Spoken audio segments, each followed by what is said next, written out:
I always knew the answer to everything was raw action. The answer to everything has always been raw action. My dad told me about this. He said that raw action solves all. And he used to say this. I'll give you an example. If you're a farmer and you need rain for your crop and there's no rain, you can sit there and say there's no rain, we're all going to starve. Or you can stand up and do a rain dance. Now, will your rain dance work? Perhaps not. Perhaps the rain won't come. But I would argue that you're better off standing up doing that rain dance than just sitting there waiting to die. You have to do something. Raw action solves. So when I was broke, I was never like, I'm poor, what do I do? It was, I'm poor, I have to do something. If I was broke, I'd go for a run. That's why I was such a great fighter. If I was broke, I'd sit there and go, I'm actually poor. How do I make money? Don't know. Where can I get some cash? Don't know. What work can I do? Don't know. I'll just go for a run then. And I just go for a 3-mile run. You just have to say, well, I have to do something. I can't just sit still and die. A lot of people are happy to just sit still and die or to go to sleep and take a nap. Well, if that's what you want to do, then you can say a loser. That's fine. I'm glad there are losers, because if everyone had Lamborghinis, my Lamborghini wouldn't be fun to show off. I need you to look at it and feel the deep pain in your heart of regret and failure. That's the whole point of it. I need to drive my Bugatti and everyone be looking at it going, I'll never have one of those. And I can get all their energy and feel it all, and it makes me happy. Fantastic. So you can sit at home and do nothing. But when I was poor, I had to go for a run. I couldn't sit still or lift weights or do something. I couldn't even sleep. So raw action solves everything, and I understood that at a young age. But as you get older, you get to look back and you get to put your whole story together, the whole tapestry together. I knew I wouldn't stay poor. Did I ever think I'd get this rich? Well, I never said I wouldn't, but did I ever think it would probably happen at this level? No. But it's amazing how the compounding interest of just endless raw action adds up. I've never had a lazy day. I've never skipped work. Never missed an email. Never had a day off. Ever. You name the life. If you were to go through the last 3 years of my life, you will see that there's never been a day where I wasn't doing what I was supposed to do. And all this adds up, and then monumental success comes, and you get to laugh at everybody else, ha ha ha, and life's great. Well, I think that initially fighting is always the best thing you can ever do. Especially, it's the best way to spend your 20s, because you heal superhumanly, you heal like Wolverine, and I can't think of a better use of that superhuman healing ability besides fighting. And it's going to teach you everything you need to know about personal accountability and hard work and overcoming fear and dedication and discipline. There's so many lessons to be found inside of fighting, and plus it's the most respected sport on the planet. And I think that you learn more about yourself and more about life and more about the realities of how the world works if you're a fighter. So I think that's what's so fantastic about it. All of my wisdom and all the things I say doesn't come from books. It comes from life experience. A lot of my life experiences include the realities of violence. So people say, oh, Andrew's so smart, Andrew's so wise, Andrew knows so many things. I've learned all of that simply through fighting. And if you're a warrior in life, the arena may change, but the battle never ends. It's just never ending, and you have to get used to fighting. You have to get used to being under pressure and under stress all the time, and being the kind of person who can perform and smile anyway. And I'm proud of my 20s training, so I can't think of something else. I find it amazing that, like, I speak to people my age, and I say, in my 20s, I spent maybe, I don't know, let's say 3 hours a day. What's a decade? 3 hours a day. Let's just say 10,000. I spent 10,000 hours in the gym training. You're the same age as me. What did you do with those 10,000? They can't even tell me what they did. What did you do? Watch TV, go out, go pub, sit around, sleep, nap, chase women? What did you actually do? We had the same amount of waking hours and the same amount of minutes. I know where 10,000 hours of my minutes went, and that's why I'm the champ. That's why I have 4 title belts above my bed. That's how I spent my 10,000 hours. Tell me what you did with your 10,000 hours, which is equal to, comparable to, or superior than how I spent my time. And they can't even name what they did with any of their time. They're like, don't know. So if you're 16, you need to be using every single waking minute towards things you're going to remember. You're going to remember training. You're going to remember working hard. You're going to remember trying to make money. You're spending your life and wasting your time doing things you're not even going to be able to recollect in a few years. You're going to wonder why you fall behind the people who don't waste time. Time is the ultimate currency. Time is money. Time is also strength and power and networks connected. Time is everything you convert it. It's like malleable. Time is like Play-Doh. Yeah. You can turn it into anything. You can turn it into muscles and you go to the gym. Turn it into fighting prowess and you go to the fight gym. But people have all this time and they just mush around with it. And then they're like, oh, don't know why. I'm failing. I wish I was successful. When you're living that type of life and you end up searching for meaning, you end up down the path of hedonism because the meaning is, I want to have as much fun as possible. But fun in and of itself, I was talking to another girl, I was saying to her that fun, she was saying to me, you know what, Andrew, all you do is work. You never really have fun. And I said, fun is haram. She goes, is fun really haram? I'm like, no, it's not. But please understand what I'm trying to say here. What I'm trying to say is, when you look at what most people do for fun, it's haram. Look, with fun is clubs, drinking, running around, laughing like a kid, all the bad things in life, the negative haramities can be attained through this obsession with fun. If you find a man who's obsessed with work, I have things I need to do, and I feel satisfied inside when I do them. I have duty and I have work, and I have obligations to fill and objectives to meet. I feel happy when they are done. That is my fun. My fun is clearing my emails, making $2 million in the day, buying another investment property I don't need, going to bed, training hard, eating right. That's my fun. Call me boring. That's what I enjoy. When you were talking about that lifestyle, what you end up searching for in that hedonism, you just end up searching for excesses, right? To have more fun, you want to get more drunk, go to more clubs, and it's just a black hole that never ends, and you end up destroying yourself. We need discipline, we need purpose, we need to have parameters set for us. And truthfully, as a person, you're happier that way. That's why I quit drinking. People think I quit drinking because I reverted to Islam. That's not why. I should quit drinking 2 months before that. I was extremely effective on alcohol. I would drink 4 or 5 times a week because I'm extremely rich and I have a very good life. And I'm in my mansion and I'm drinking. I was still world famous. I was still making millions of dollars. I was still in fantastic physical condition. All the videos you watched me from a year and a half ago, I still look like a bodybuilder. I still outperformed everybody. I didn't have a drink problem. I could easily quit. In fact, I didn't even want to drink most of the time. It's just a party going on.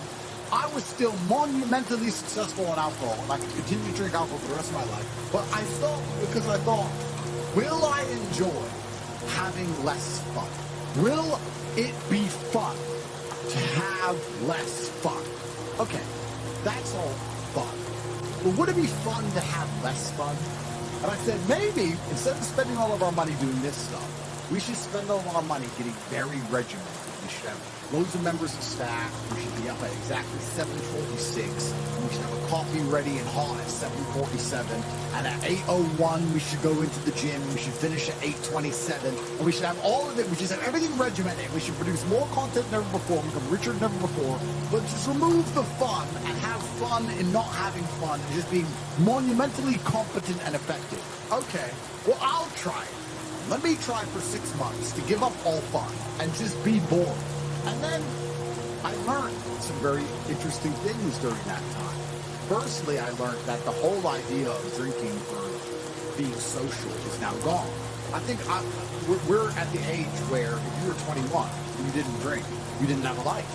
There's no reason to drink for socializing because everything's online anyway. You meet everybody on apps. Nobody cares about drinking anymore. That's the first thing I learned. The second thing I learned is that being exceptionally regimented is fun. I truly enjoy it. I enjoy it just as much as I enjoy being, because what would happen before is I'd do all my work and I'd train hard and I was always an effective person. I was still 1,000 times more effective than the average man. And then I would take 6 or 7 hours and drink and smoke and have fun and enjoy all the fruits of my labor. I became extremely rich. Why not get my private jet and have fun?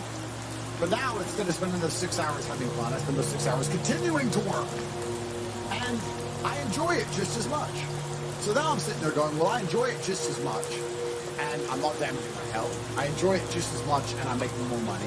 So it really, truly ruins my day when a beautiful girl's like, can I see you? I've got work to do. I'm regimented. I have to sit here and type. I don't want to talk to you and have fun and party. I don't want to do any of that. I want to do emails. You don't get it. I know to you it makes no sense. Yep. But you already have all this money. Why do you want to do emails? Because that's my fun now, regimented. So I decided to dedicate 6 months to being boring. And by the end of the 6 months, I was having so much fun being boring that now I will probably never drink again. I am 0% tempted to drink ever again. I'm 0% tempted by fun, which is what you said, and I completely get it. When someone goes, we're going to go here and it's going to be fun. I'm like, no, you have fun. I'll do my emails. You enjoy. I don't want to go to clubs. I don't want to go to some party. I'm not interested in traveling. I'm not interested in seeing anything. I've seen it all anyway. I've been everywhere. Like, who cares? I'm above it all. I'm over it all. I want to run my empire. And I want to spend time with people I love. And I want to beat my brother Uno. And that's it.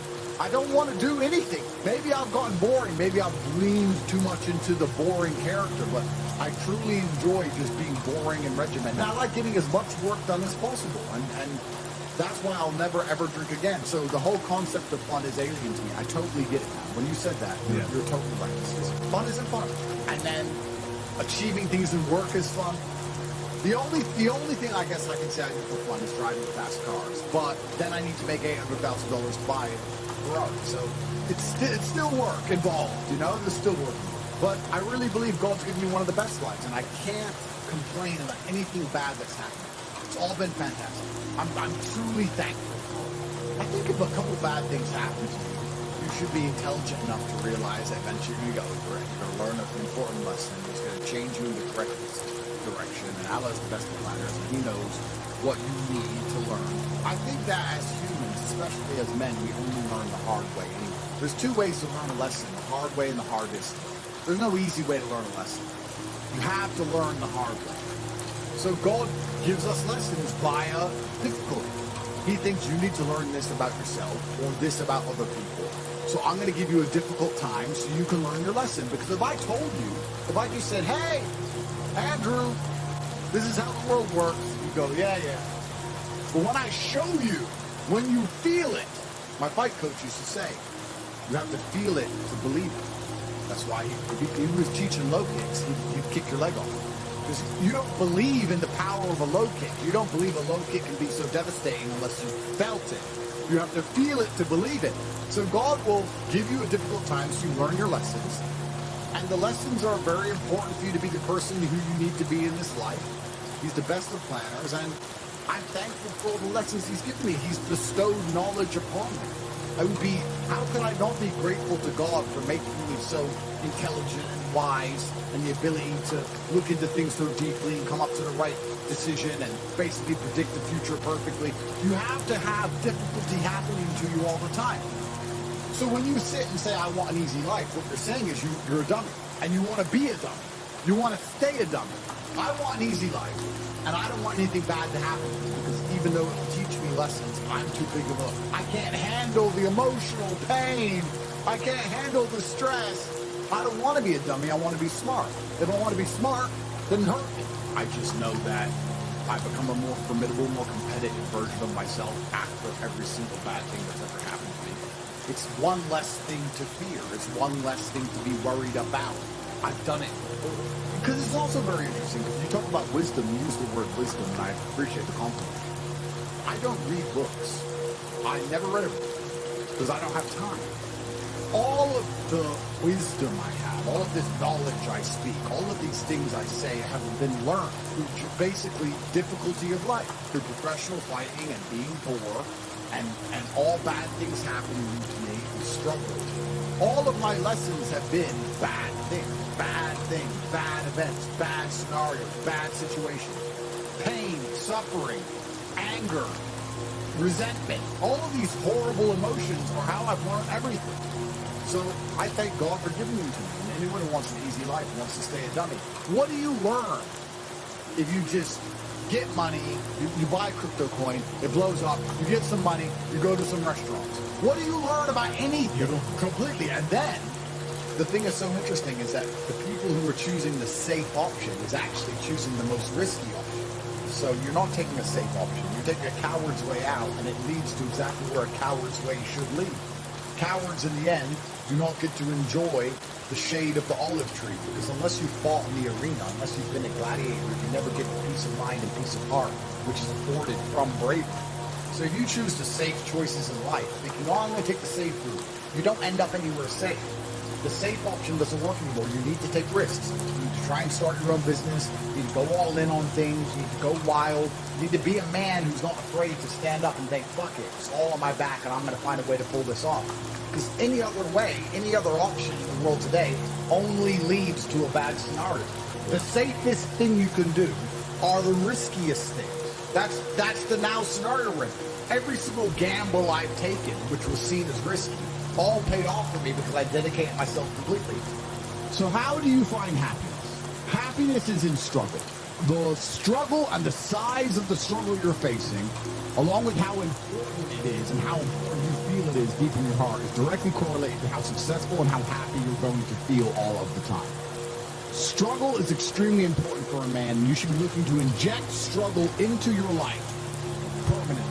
We talked about this in the past emergency meeting, because if you're injecting struggle, and that struggle, solving those problems lead to a positive place. Once you become addicted to it, you're going to become a machine of monumental achievement. There are some very simple basic things you can do. Weight training, chess, having debates, trying your very best to take care of your mother, retire her, make sure that your people who you love are taken care of. You need goals and resistance and something to fight against to live well. Because the distance between pain and joy is what we experience. If you only have joy all of the time and no pain, you are not going to be happy. You don't need drugs. You don't need alcohol. You don't need parties or festivals. You don't need fun.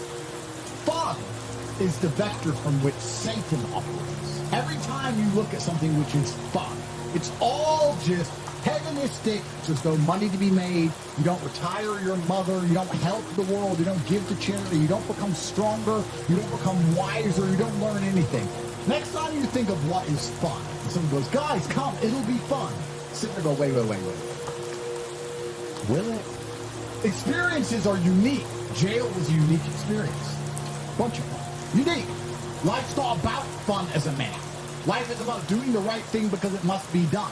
Now, there are some things that are fun which can be earned, and there are some things which are fun that you could do which perhaps involve skill. Driving a supercar around a racetrack is fun. It involves skill. You have to be good at what you do. Cool. But a lot of this fun that is easily accessible to everyone, because not everybody can get a Ferrari on a closed racetrack. I can. You can't, because you're poor. You do not need fun until you've already reached the highest threshold. So this whole idea that you need fun in your life, you don't. What you need is purpose. You need discipline. You need hard work. You need things to do which are going to benefit you and the others around you. You need duty. You need obligations. And you need performance metrics. You need people around you who are going to hold you accountable. You don't need to be waking up thinking about fun. You're nobodies. You're not important. Nobody knows who you are. You're not physically strong. You're not financially wealthy. You have bigger concerns. You're obsessed with this idea of fun. Hey, what are we going to do this weekend? We need to have some fun. Do you?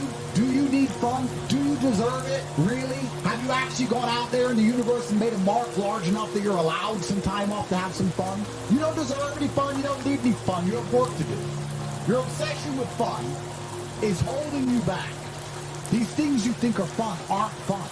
Checking your bank balance in your house, not going out, you're on the club, and seeing $20 million liquid is very fun. That's right. Much more fun than anything you could possibly ever do. So, although it wasn't fun to sit around and accumulate that kind of wealth, it's the funnest thing in the universe, in a way. For a man, your contentment will come from your purpose, and it will come from your confidence, it will come from succeeding objectives. It will come from completing difficult things that other people cannot complete. It will never come from the easily accessible hedonism, which you have confused for fun. If everybody can do it, you shouldn't want to do it. If everybody can go to that concert, you shouldn't want to go. If everybody can go to that club, you shouldn't want to go. You should only want to do things others can't do. The only fun I have is doing things I know you're not allowed to do. Putting my Bugatti on an A380 and flying it around the world to a racetrack which I've rented out for only me and only my friends to race around cars. You can't do that. I can. That is fun. But if you say to me, Andrew, come to this party, and I say, well, who's there? Everyone. Oh, everyone's there. Does that mean I need to go, right? It's the event of the century. Ooh, everyone's there. If everyone's there, it's trash. So you need to sit there and go, all right, I'm being asked to do something fun. Who else can do this? And if the answer is everybody, stop. I clear my emails. I've trained hard that day. I've made a couple $1 million. I expect a brand new car. I've checked on all the people I love, all the people I care about. I've donated some money to charity. My children are fed. Their mothers are taken care of. Everything is in order. Everything is in its proper place. That is fun. If you say to me, Andrew, skip a portion of that, skip a portion of that organization and professionalism so that we can go and do something that everyone else can do, my answer will be no. That does not sound fun to me. And the fact that you think that's fun shows that you have a severe mental deficiency. Stay away from it. You're only going to find actual fun through purpose. You're only going to find purpose through exceptionalism. So you need to become the best possible version of yourself in all realms. That's extremely important. The reason you are so unhappy is because you are trying to have fun.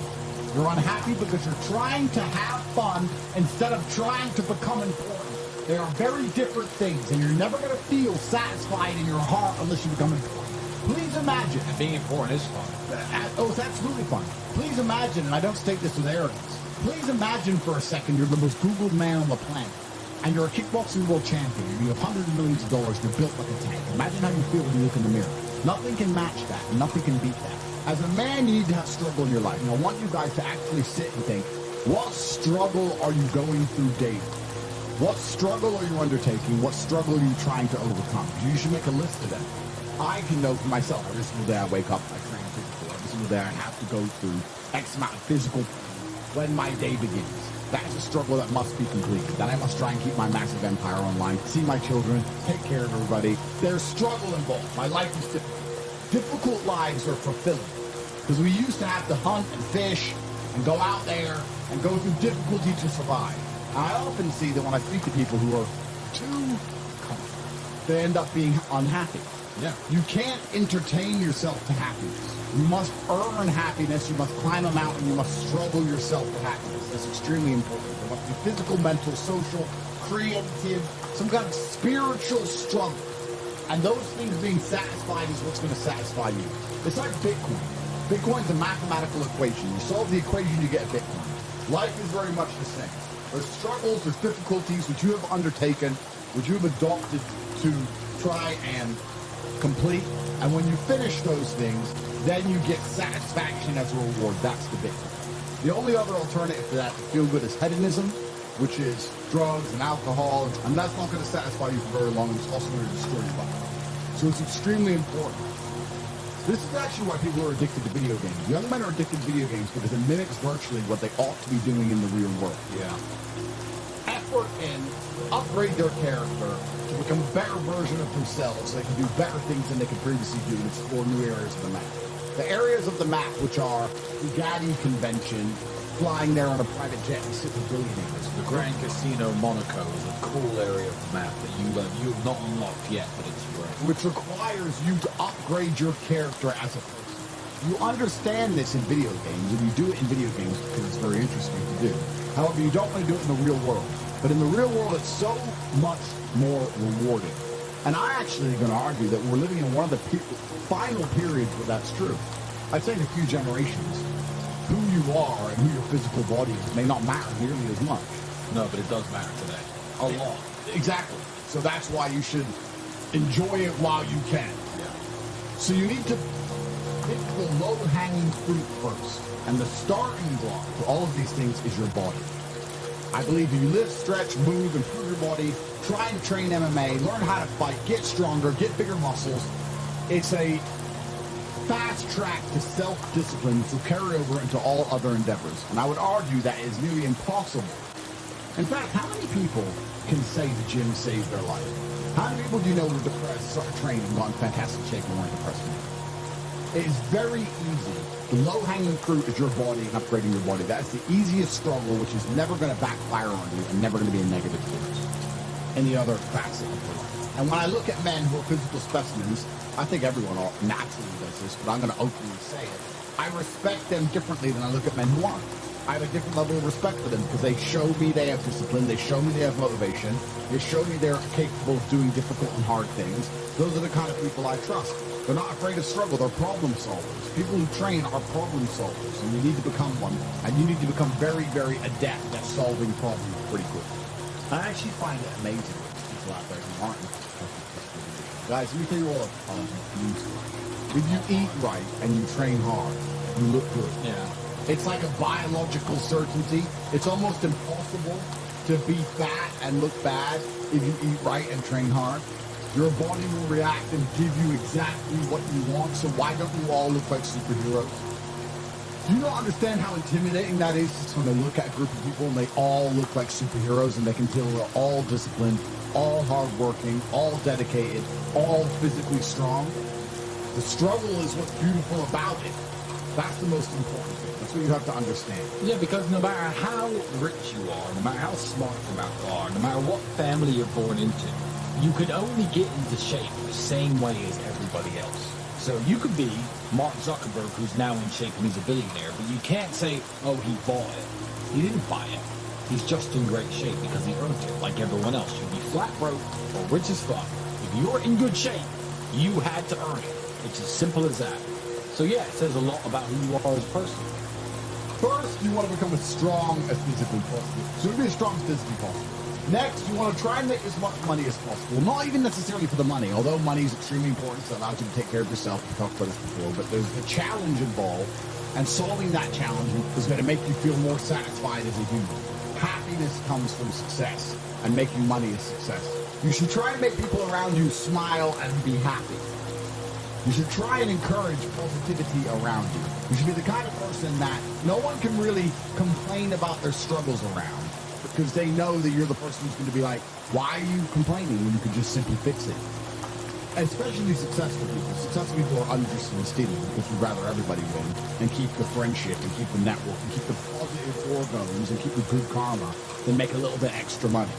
So it's amazing what you see in the world. If you become a person who is happy and successful and can take care of himself and adopt struggles, you're going to start finding those other people who do the same thing, and then you're going to build a network and become fantastic. Live with men you're in competition with. So, you and your friends need to have friendly competition at all times. Now, you need to meet your friends, and you need to have banter and competition around things that matter.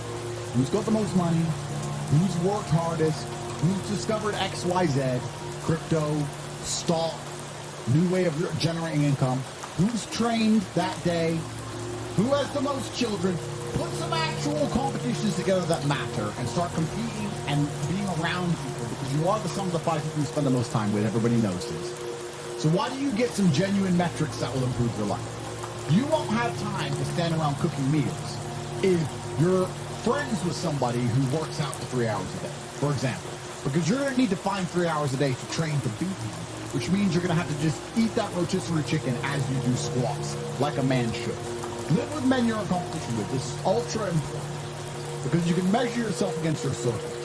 If Tristan comes downstairs and says, I've done 1,000 push-ups, I will do anything it takes to do 1,001 just to annoy him, because I know that he then has to do 1,002.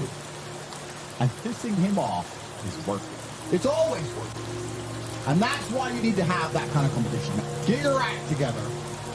Get some genuine metrics, things that matter.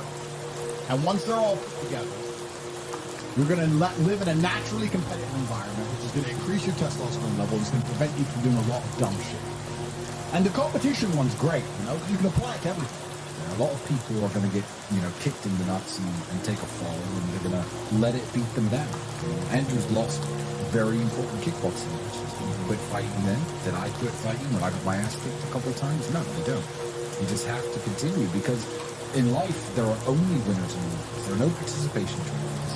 There's no, stickers and everyone's invited to have a good time. Life is hard, and everyone in life is actually trying to play the same game. If you're a sportsman, there's a small pool of people who compete at kickboxing, professional soccer, and the bigger the pool is, the more difficult it is. Well, life is the only game where every single one of us, 8.1 billion people, is trying to play the exact same game. And the same game is, there's only so much money in the world. There's only so many resources. There's only so much happiness. I'm going to try to provide for my family as best as I can. And whether people say money's not important or it is important, everyone's part of this game. So winning is very difficult.